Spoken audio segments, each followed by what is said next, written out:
started making a recording and started explaining the windshield wiper issue I had, and I hit the screen and it stopped, so I can't continue that video anymore, so I'm going to start over again. The 5-speed gear shift is on the column, and it's kind of a big handle, as you will see if you ever come look at the car. And also, just a little bit smaller is the windshield wiper arm. And the windshield wiper arm, you pull back and it squirts washer fluid on your windshield. So one day I was actually feeling pretty good and kind of in a hurry, and it was at night, and I got in the car, started it up, and I wanted to put the car in reverse because I had to move it to the backyard.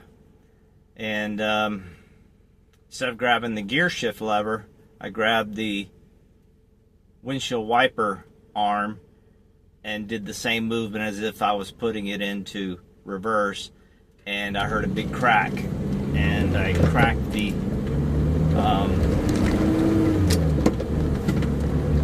windshield wiper arm and broke the portion that controlled the windshield washer. The wiper blade settings all worked, but it was kind of flopping down and kind of getting in the way of the gear shift movement.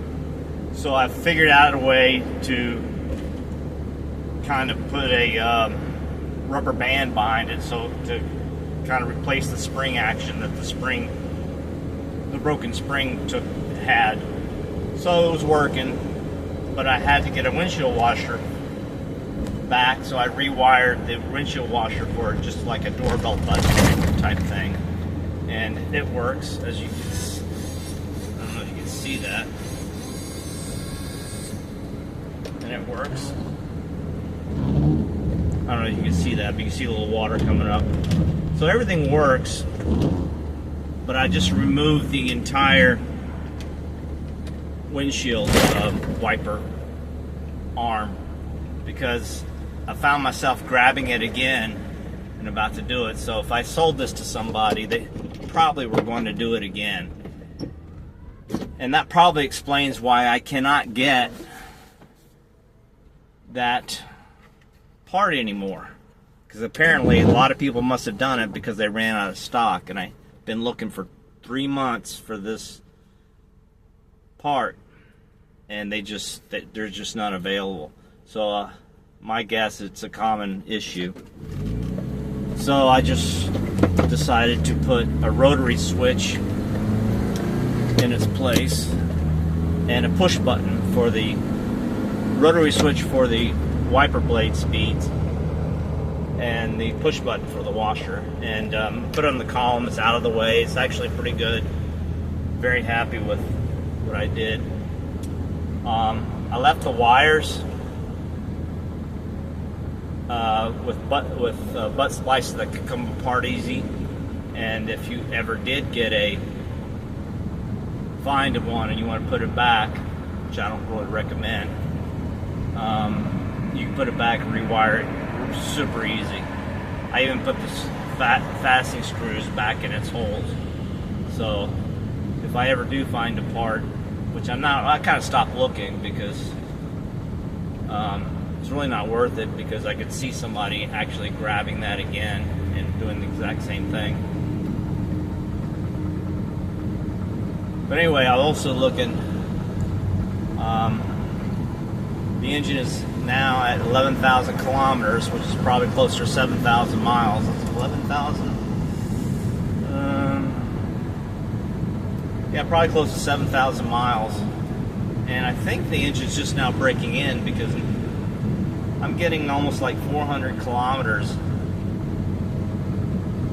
on 3/4 of a tank.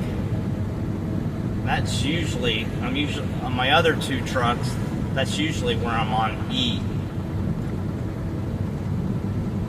So I think this thing's going to compute out to about 28, maybe 29 miles per gallon. So let's see. My other two trucks are 1992 and a 1993 models. Same engine, but they might have made improvements on the carburetor or whatnot. This is a 97, so it's not fuel injected. I think they did make a fuel injection later on.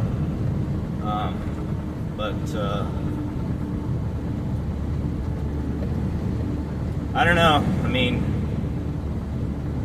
I gotta sell this thing, but it wouldn't hurt my feelings if I didn't. What I'd probably do is just, if I can't sell it, or nobody wants it, I'll probably just put it in cold storage, take the insurance off, and just, whenever I need it, recommission it and drive it forever.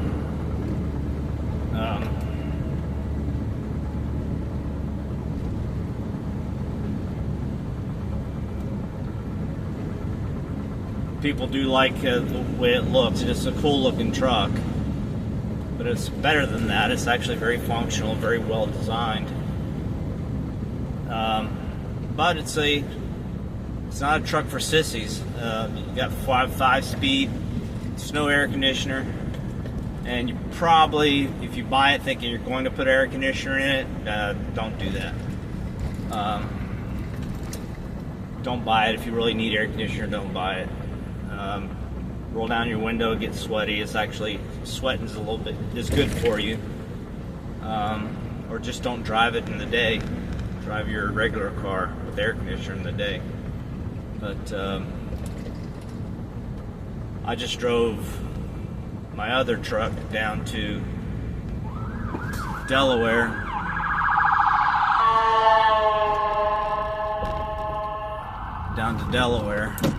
And it was hot. I got a temperature gauge in here. It was like 100 degrees, but I had the window down. It was okay. I had long pants on and a t-shirt. I made it fine. Stopped for some water. But I don't know, that's what they used to do it in the old days. Now it's night. I'm driving. It's no issue at all at night.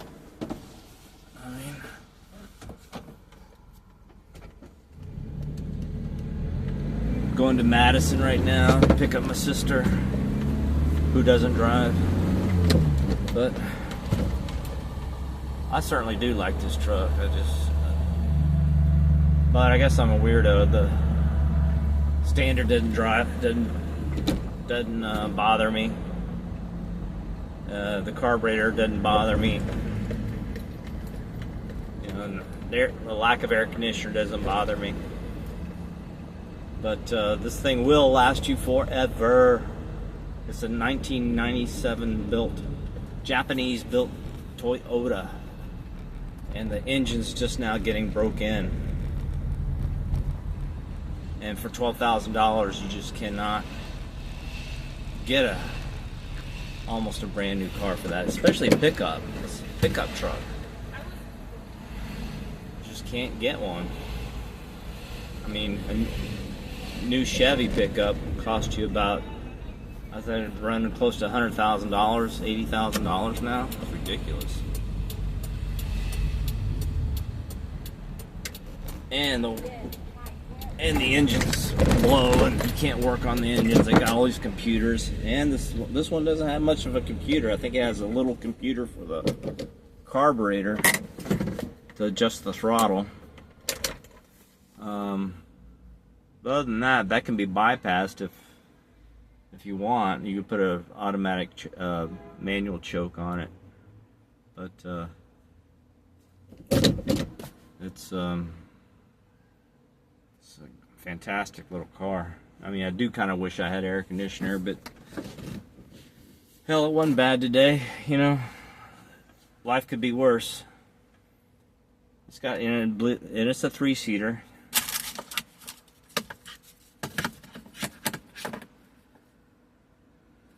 Well, let me show you. Hopefully I don't touch the screen. Turn the light on. I don't know if you can see that. Let me get the flashlight. I have a flashlight in here.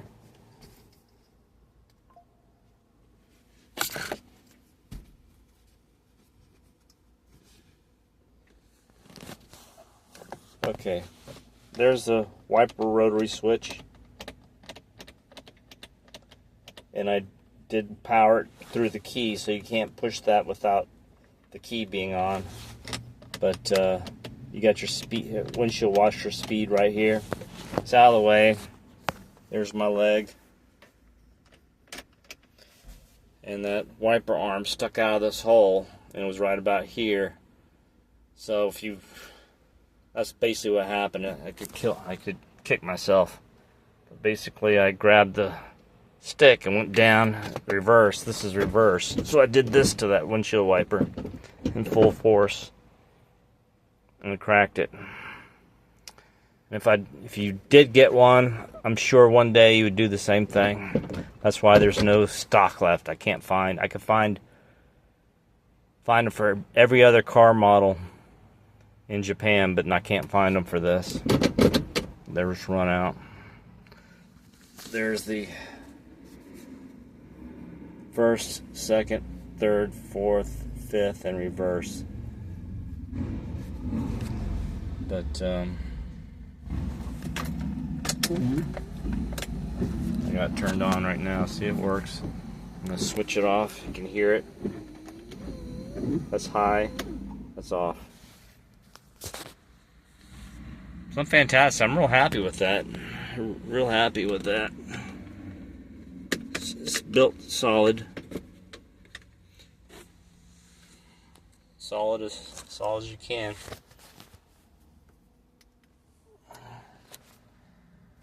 But it starts right up, man.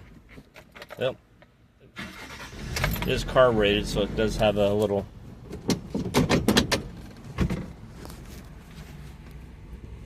does start right up. Got the Mercy brake on. And that's 11,486 miles. Brand new Toyota engine. Brand new. Why is this getting so hot? This is super hot. What's going on here? I just had this switched on for 2 seconds. Whew. It's almost, you can fry an egg on that. Not good.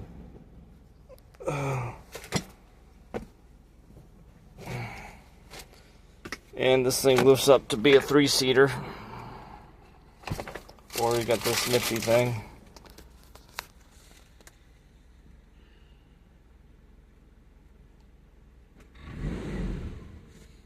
Yeah, see, it's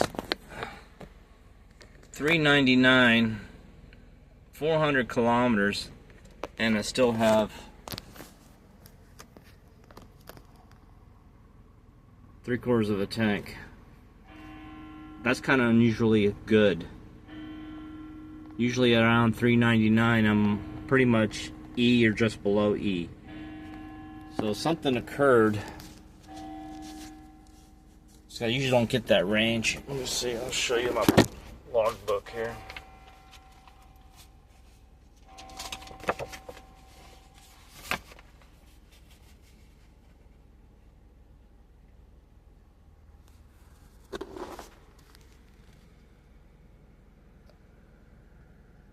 See, I'm usually filling up about 390. That's top 400. Those are E's. This one right here, 496. That might have been a mistake. Sometimes 251, 25. We'll see. This one I got 28 miles per gallon. So I have gotten 27, 28. So maybe it's going to be a 28 mile per gallon average. So let's see what happens. It's going to be at least that. But anyway, I'll post this and put it in the playlist.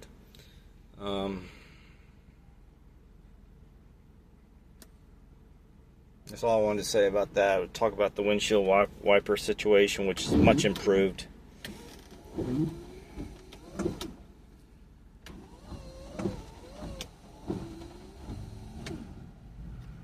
Love it. I really do like that. Uh,